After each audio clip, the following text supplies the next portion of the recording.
just to be somebody to say hello to you or be kind or cordial to you, but actually at the core of it is the fact that we're human beings. That's fundamental. And then when people begin to recognize our humanity, then we have to begin to struggle for democracy, which is we need to be treated the same, or there needs to be equity the same as everyone else in this country. Look, in New Jersey, for example, the median income, the median wealth, for white families in New Jersey is a very rich state, whether people know that or not. The median wealth for white families in New Jersey is over $200,000. The median, that means there are a bunch of people above that who make more than $200,000, and a few people below that who make less than that. But the median wealth for families, for Latino families, is just over $7,000, right? And the median wealth for Black or African American families in New Jersey is a little over $5,000, right? So that's the median, that's the midpoint, right? So there's actually people in New Jersey, African Americans, who make less, their wealth of their family is less than $5,000. And that is today. That's not 60 years ago, it's not 250 years ago, it's today. And I just thought of those things when you were talking, but what I really wanted to talk about is you know, and you gentlemen should appreciate this, when you look at the Bible, a good book, you know, when you look at it, you look at the lineage of Jesus, the Savior, you look at the lineage, these people can trace, they talk about history of prophets thousands of years. They can name the lineages of families and break down, and they can trace their lineage to David. And David is a long way from Jesus, right? A long way, right? And we can appreciate that history, then we should be able to appreciate less than 400 years of history in this country, which is what we have from 1619 to present day. Not only should we be able to appreciate it, we should know it. We should be able to recite it and understand what that history looked like. And the terrible thing of it is we can't trace our history past that because we represent the only people who were brought here against their will. We didn't come here for religious persecution. We didn't come here because we thought the streets were paved with gold. We didn't come here looking for jobs. We didn't come here for any of those things. We were forced here. We were brought here against our will, in a place we've never been before, in languages that we did not understand. I had the ability this winter in December to visit Cape Coast Castle in Ghana. And Cape Coast Castle in Ghana is an interesting place because at the top there's a church, a beautiful church. And at the bottom is the slave dungeons, right? Where the slaves were brought and kept there, very cruel and inhumane conditions.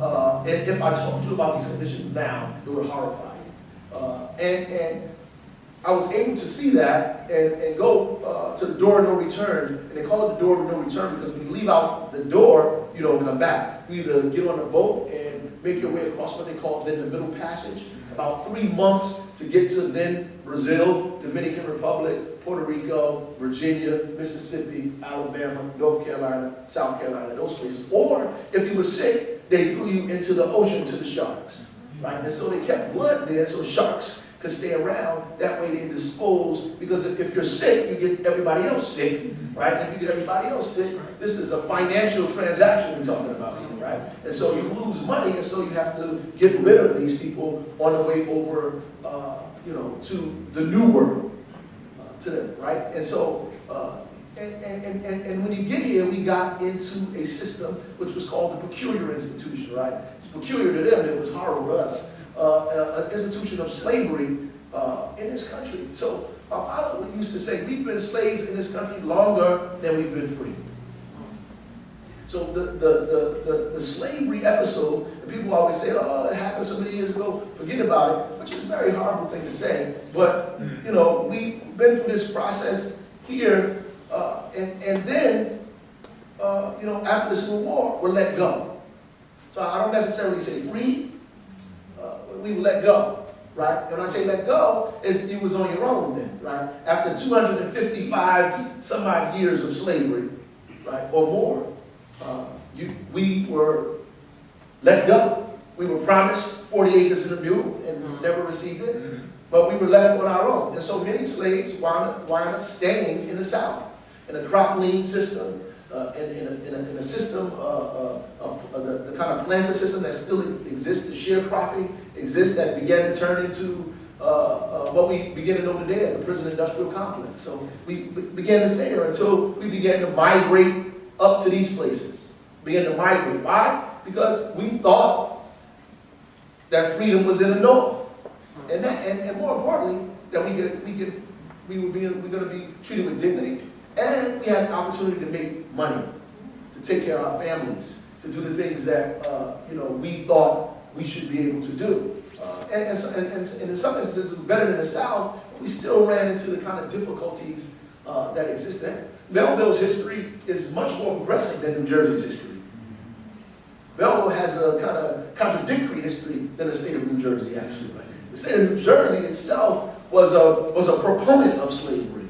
But Belleville was the rebel rousing is very true, right? So New Jersey was not, we ran to New Jersey only to run into slave sympathizers in this place. There were many migrations up here, right? Particularly around times of war, right?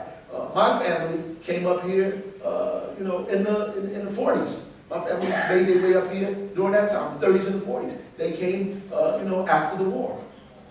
And people they knew came before the war, looking for jobs, looking for employment, because as people went to war, there was opportunities for us to work, opportunities for us to get to work, and so we did that. And so we populated places like Newark, we populated places around here, and what I try to tell kids in Newark is that your history doesn't begin on Clinton Avenue,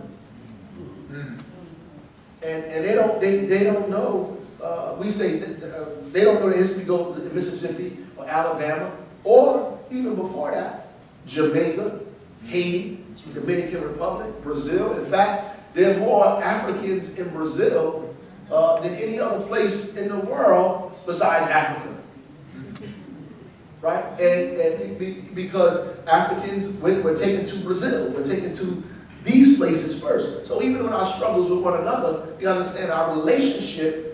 And my mother would always say, these are the Americans. When we say America, we're talking about North America. Then you learn that in school, boys. She said North America, South America, Central America. You say America, we think of the United States. She said, no, the Americas are the Americas. All of these places, all of the Spanish-speaking communities that exist, the countries that exist, the islands in those areas, those people are American.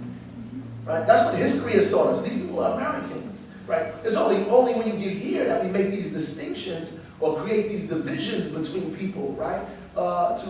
Just like this wall this guy wants to build, right? And we create this division, and we force our children to believe in a false history. Because if they understood that when they came here, they came to America, America represents this whole hemisphere. This whole hemisphere is America. We just believe that Americans are English. That's the problem. That's what we believe. And in that, because we've been taught that all of our lives, we propagate that. And we feed that to one another. And we even disown our own individual cultural lineage and heritage ourselves. Most of us probably are not English. And if we are, we have some other folks in our family, right? The whole concept of mestizo, right? The mixture, the Semite, right? The half, the Americas represent that. We are a mixture of Indians or natives, of Europeans and Africans. There's no way you can deny that. It's undeniable. In fact, the oldest human bones were found in the valley, in the base of the Nile in Ethiopia, in a place called the Olduvai Gorge. The Lucy family dug up the oldest human bones, the fossils there, and the mitochondria, tested the mitochondria DNA and found that the strand in there is a strand that exists in every human being on the planet, has a strand in their DNA that traces them back to Africa. So what does that mean? It means we're all African. That's right. That's what it means. Fundamentally, thinking about that to you right now, because of all the stuff that's associated with it, and all of the racism that we've learned and began to internalize in this country, might make you cringe. But the reality is you should be proud. In reality, you should be proud because Africa is the cradle of civilization. And all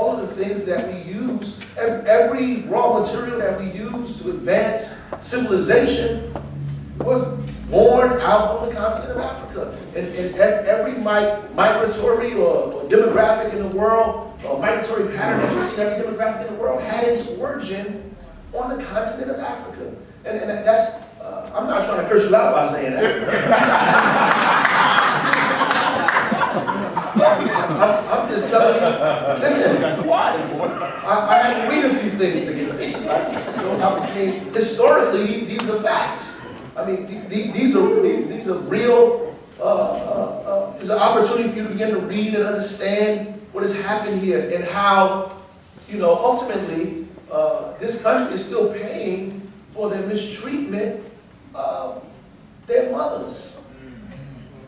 Still paying for the mistreatment of hundreds of years, and still, some people still will not release it. Not only don't we have the courage to discuss it, that's why I love the mayor. He's very courageous, very forthright and forthcoming, and I love it. I listened to him speak here.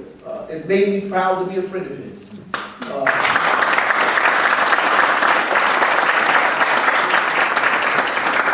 Not only are we're afraid to have conversation because we feel like people are blaming us for something, and they may be, and you may be to blame. But the reality is we have to address it. And not only, we can't address it because people still want to advocate for ignorance. Who, by the way, have no basis in reality. In fact, who do not know history, right? Who do not have any understanding of the world and people in it, how people, got to where they are, how America was even founded, for that matter, and how the riches of this country were gained. When cotton became king in the South and gave birth to the huge shipping industries and all of the companies and the corporations that began to blossom in that time in America, fueled this economy, and the economy of this world was built off of cotton and sugarcane and tobacco. And those things were worked on and seeded and mined by slaves. Slaves in Brazil, slaves in Puerto Rico, slaves in the Dominican Republic, slaves in Virginia, slaves in Alabama, slaves in Mississippi and Louisiana and North Carolina and South Carolina. That's what happened. And so the wealth of this country is derived from slavery. Free labor is derived from slavery. That's how the country began its birth. So when people say the forefathers, as an elected official, sometimes, I listen to people say, and I understand what you mean when they say our forefathers. But when I think of that, I say, well, my forefathers wasn't in that. We weren't allowed in the room. So we didn't get to do that, right? So our forefathers, and they want you to say, well, I wasn't a part of that, right? I was not in that, and we still. So even in the civil rights movement, people weren't fighting to represent another country. People were murdered because they wanted to vote in this country. Right. They were trying to be Americans.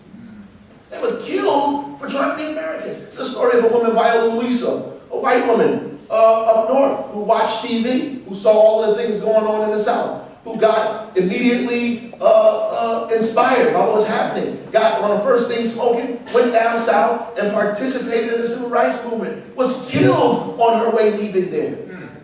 Was killed. She was killed not because she was trying to overthrow the government, she wanted to be a part of the government.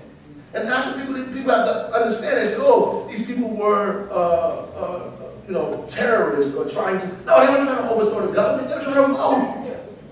They were trying to be a part of the government. They wanted to participate in the same thing about. They just wanted to go to eat at the same lunch counters as everyone else. They wanted to ride the bus wherever they wanted to ride it. They wanted to ride the train wherever they wanted to ride it. In fact, the Supreme Court case in 1896, Plessy versus Ferguson, was the foundation for Jim Crow in America that said, listen, you can be separate and equal. This was on a train. Because, when they segregated everything was segregated, right? So everything was segregated. And because we couldn't eat in the same places that everybody else eat, we had to carry those brown bags. If if you know the oral tradition in our community, they talk about the brown bag you used to carry. You know, you put the sandwich or some chicken in the bag, you carry it around when you travel. Why? Because you couldn't go to the restaurants when you travel. You weren't allowed to eat on the train. You weren't allowed to stop and eat at any of these restaurants. You eat at those restaurants at your own, caution. Right. Go to those restaurants, you might not ever come up out of there. You know, they had a back door for you, a separate water fountain for you. So our parents were smart enough to say, yeah, you carry this, you get hungry, eat out of this thing, you don't have to talk to nobody, you have to stop anywhere, you eat this, and you go on about your business, right? So Plessy versus Ferguson, Supreme Court of the United States said separate was equal, meaning you had a right to have segregated or separate accommodations for people. It wasn't until 1964, not 1,000 years ago. It wasn't until 1964 that separate but equal was shot down. 1964, where public accommodations became something illegal, right? That you could not have separate public accommodations. That in fact, that separate was not equal. That you were discriminating against people. Housing discrimination was ended in the 70s. Not 1,000 years ago, the 70s, housing discrimination. And we still have housing discrimination today, right? So these things that are happening now, right? So that we're still wrestling with and trying to make America become this more, the thing that people envision in their head. The theory that the forefathers of this country wrote on paper, some of them who owned slaves themselves, who decided that, this is what we want to be. And so this is what we strive to be. And there's a bunch of movements in this country who's trying to force America to be the place that we all wish it could be, right? So when Donald Trump says, make America great again, as a historian, I try to find out the time period that he's discussing. And what does he mean when he says that, right? When you talk about that, we have to talk about it in its proper context. Maybe you talk about the people who struggled in this country to make it great. Some of the people that were named here from Belleville today. Some of the people you don't know in history who struggled for an 8-hour day, who struggled for the end of slavery, who were abolitionists, who fought so everybody had access to God, access to religion, who created opportunity for women in this country, who created opportunity for people of color in this country, who stood up in this country to make it democratic. And so we want to emulate those people when we say make America great. But we know that he's dog whistling to something else and to another group of individuals in this country. And I have to say that, because people don't realize that we were terrorized here. So when people say terrorism to us, we look at that a little differently. We were terrorized. 4,000 to 5,000 people lynched right after slavery, hung from poles, trees, body parts emulated. They took pictures of people being hung, drove around on a hitch on the back of trucks, cut their private areas off, took pictures of them and passed them out as postcards. Emmett Till whistled at a white woman in a store who he thought was cute, found himself at the bottom of the Tallahatchie River, beat to death, and an engine put on his neck and dumped in the river. His mother had an open casket in 1957, I believe it was. So these are the things that happened to us. Crosses burned on our lawns. People shot and followed and beaten and murdered. Goodman, Schwerner, and Cheney, right?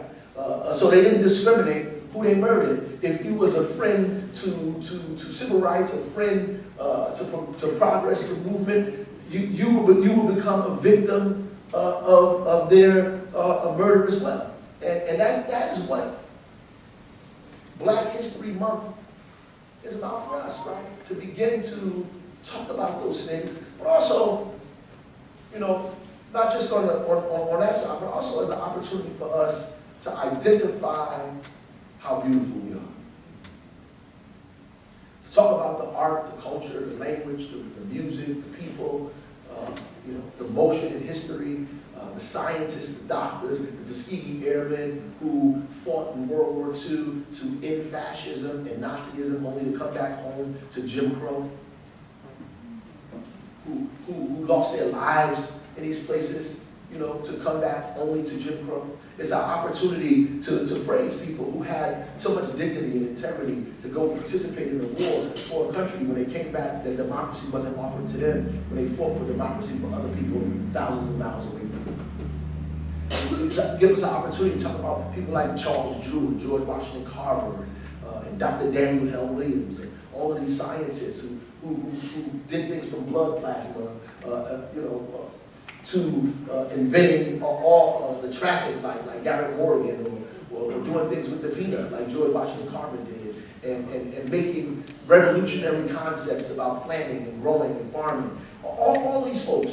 It gives us an opportunity to talk about jazz musicians like Max Roach and Thelonious Monk and Nina Simone and Billie Holiday, and all of these people, Ray Charles, and on, to talk about the history of our music in this country. Literature, which is American literature.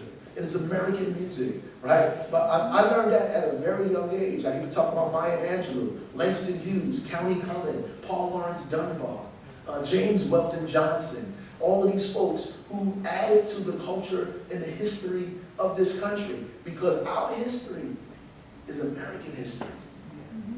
We're Americans. We're Americans.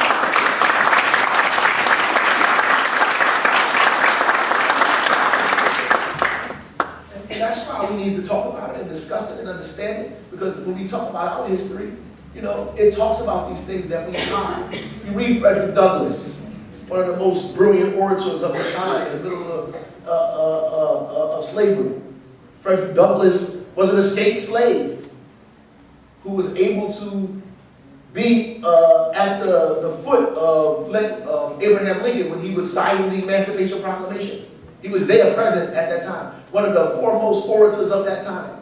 Ex-slave, right? We get to learn about Frederick Douglass. We get to learn about W.B. Du Bois. We get to learn about folks like Absalom Jones and Richard Allen, who started the African Methodist Episcopal Church. We weren't allowed to pray in the same places, in the same spaces as white people who believe in the same gods we believed in, right? So we begin to start our own church. We learn all of these things, and it gives us a sense of pride.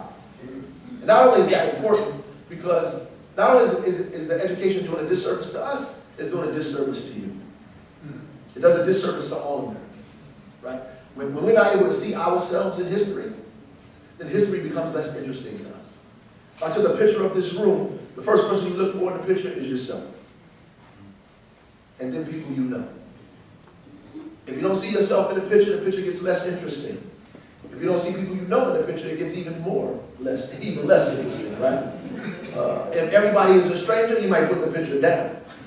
And that's our relationship to education in this country. In fact, it gives a false sense to everybody else that there was nothing that we've done. And that this idea that we came here on our own free will, looking for something that we couldn't find, begging for things that we're never going to get, asking for things that we don't deserve, demanding things from the government that we shouldn't have, all this stuff. If we just added up all of the costs that the free labor by itself took, never mind Jim Crow and lynching and all of those things, there's not enough money to pay us the reparations it would cost to fix or repair all of the damage that was done to African Americans in this country. It's just not enough money to do that. And interestingly enough, we still, salute the flag and sing the songs and fight in the wars and because we believe, and we're right, that we're Americans. We believe that. I'm going to close on that, but I'm going to read a poem because my father told me not to lose my poetry license. And right before he passed away, he was in a hospital with my literature. He died in January of 2014. I became the mayor in May of 2014. And he was passing out literature in the hospital. And he told me during that time period, don't lose your poetry license. I'm a writer. It took me a minute to figure out that and embrace that part of me. And I think many things. Don't forget where you came from. It's probably one of those things. And two, like, despite all this stuff that you want to get involved in, son, you're a poet. And hold on to that, because you're really holding on to your culture. You're holding on to the good and the rightness of this place, right? And ultimately, when we embrace each other and embrace the ideals of what America is, then we become exceptional. Then we become exceptional. We're not exceptional simply because we were born. We're not exceptional simply because we hold somebody's last name, or because of the color of our skin, or the texture of our hair. We're not exceptional simply because of the language we speak. We're exceptional because of the work that we do, and the ideals that we believe in, and the values that we stand for, and the progress that we fight for collectively for people in this country. Then you become exceptional. Then you become exceptional. So my struggle is always a struggle for democracy, and it's a struggle for self-determination. You know, democracy meaning whatever the Constitution says that Americans can have, I want that. Whatever the Constitution deliberates, or whatever they discuss and pass out to the Americans, I want that too, right? I want the same rights as other Americans. And the self-determining part is I have a right to define myself, to name myself, to believe in what I want to believe in, to walk the path I want to walk in. So I have a right to have what other Americans have, but I also have the right to say I don't want that. To be self-determining. I have a right to go to public school because the public schools are open to all Americans. And since I'm an American, I have a right to go to public school. But because I can be self-determining, I also have the right to say I want my own school. I want my own school for a particular reason, right? I have a right to do that, right? And I have a right to name myself anything I want to name myself. And so we began, hence my name, Ras Baraka, right? My parents decided to name me African names because they were being self-determining in that time in 1969, was saying, we're not going to name you the same as everybody else. We're going to name you what we want to name you based on your heritage and lineage of where you're from. That being said, don't get scared by the poem. I do want to come back to Belleville. I like this place. The mayor's great. Keep this guy prepared, please. And it's based off a statement Paul Robeson made. If you don't know who Paul Robeson is, you need to read. He's a New Jerseyan, you know, went to Rutgers, Princeton, you know, graduated top of his class, was an athlete. And I fell in love with him as a kid. My mother introduced me to him, saying not directly, but you know, to his books and his literature, his writings, because we were born on the same day, April 9th. And he was probably the first Renaissance man I was introduced to. He was an athlete, orator, a lawyer, a scholar, a world traveler.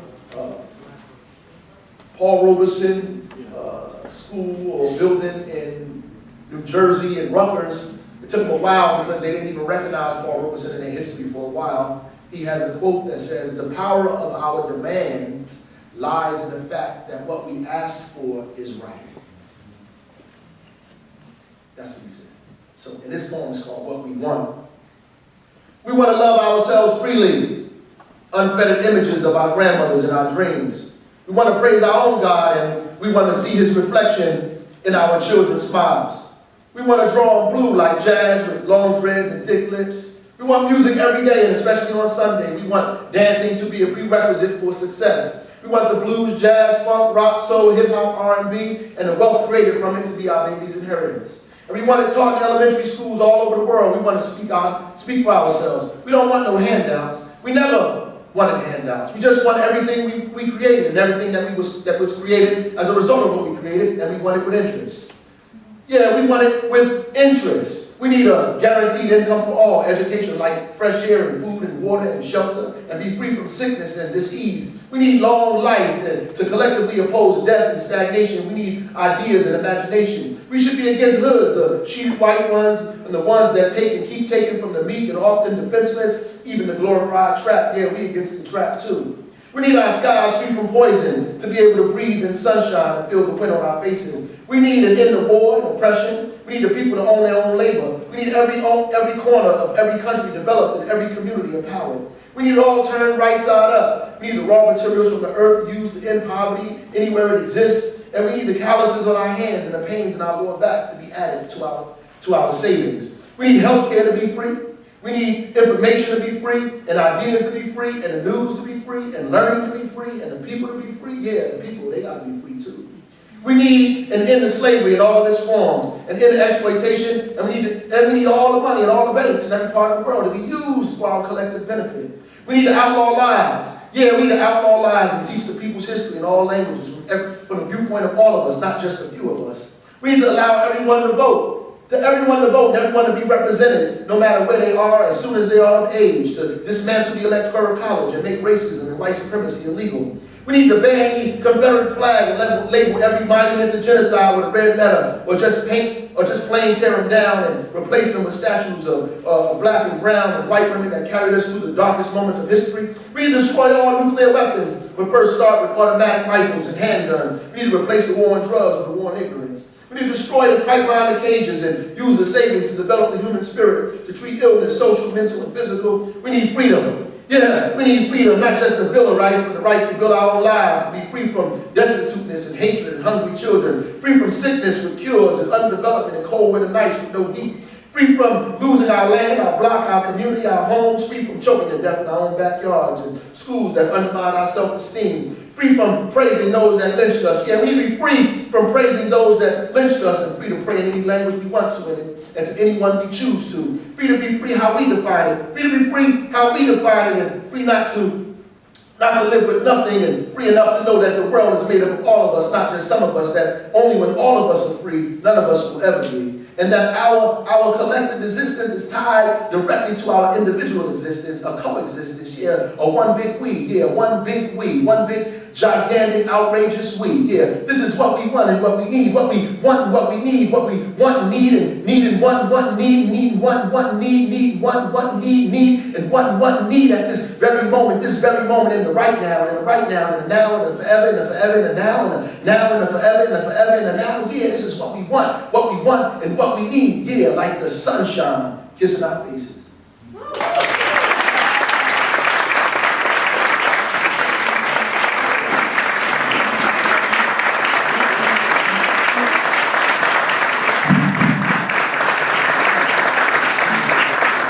Mayor Ras Baraka, everybody.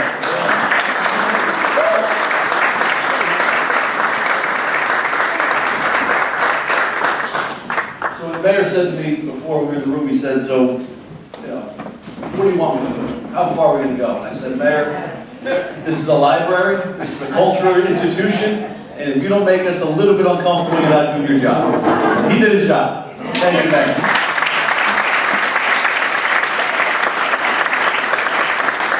The fact that he had to warn us before he read the poem, I think, indicates that he did his job. So without further ado, I know that often as mayors, we always leave different venues and people are always giving us stuff. And I've been mayor 7 months and I have a room full of stuff already. I said, so I know that you get a lot of stuff, but I'm going to tell you that this is one. It's not my Biggie t-shirt that you saw me in a couple weeks ago. I know the mayor was eyeballing my Biggie t-shirt a couple weeks ago. It's not that, Mayor. It's not a Palermo pie from La Sicilia. It's not that. The mayor likes Palermo pies from La Sicilia. It's not, but it probably should be, a full rendering color concept of the Newark Belleville Cherry Blossom Park at the reservoir. But it's not that. You had to get one in there. I know that. What it is, though, is it's a original replica of Freedom Journal with that famous quote, "We wish to plead our own cause for too long others have spoken for us." So I figured that that would be something that you would enjoy. And this is for you. Thank you for being here.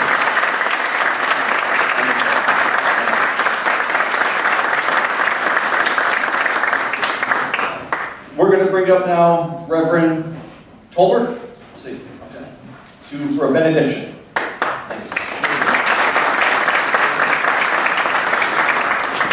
Can we give Mayor Melham a good hand?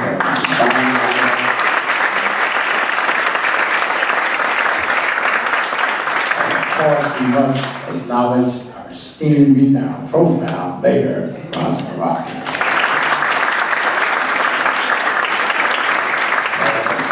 Colleague, we greet you. Can we stand, and if you don't mind, can we, on the premise of what was shared tonight, and for our esteemed Mayor inviting us here, can we join hands as we have this benedictory prayer? Amen. Dear God, we thank you, we bless you for this opportunity to be able to celebrate such rich history in our country. Most of all, we thank you for bringing us back to roots of greatness. We thank you for being reminded, though it may have made us a little uneasy, but it helped correct our posture so we can realize the great jewels that each and every one of us are. Thank you for the gifts, the talents, and the abilities that you blessed us to contribute to one another to truly make this nation great. Not again, but continue its effort in being a great nation. And we thank you for every participant in this program. Again, we thank you for the leadership, the government, starting with Mayor Melham. Oh God, thank you for his vision, his foresight, to be able to gather the troops, to bring everyone together. And as we prepare to leave this place, dismiss us from this place, but never your presence. And we thank you for the opportunity to impact where we are in a greater way. In your Son, Jesus' name, amen. Amen.